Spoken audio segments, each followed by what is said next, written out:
வங்கக்கடலில் காற்றழுத்த தாழ்வு மண்டலம் சென்னையிலிருந்து 950 கிலோமீட்டர் தொலைவில் நிலவி வருகிறது. இதுகுறித்தான கூடுதல் விவரங்களை வழங்கவிருக்கிறார் செய்தியாளர் மாணிக்கம். மாணிக்கம், வணக்கம். விவரங்களை பகிரலாம்.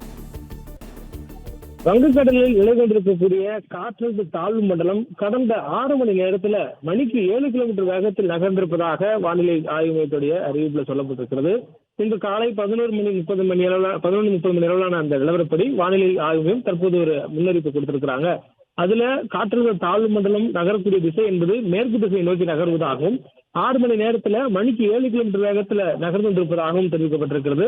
மேலும் தற்போது இந்த புயல் சென்னைக்கு கிழக்கு தென்கிழக்கு திசையில வங்கக்கடல்ல 950 கிலோமீட்டர் தொலைவில் நிலை கொண்டிருப்பதாக வானிலை ஆய்வு குறிப்பிட்டிருக்கிறாங்க.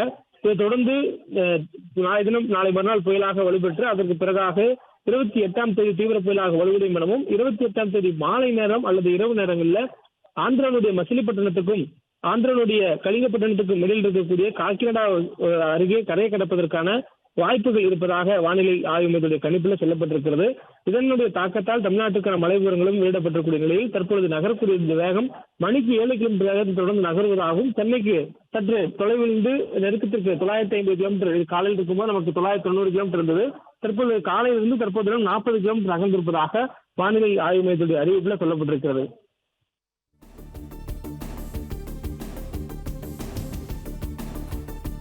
விவரங்களுக்கு நன்றி மாணிக்கம்.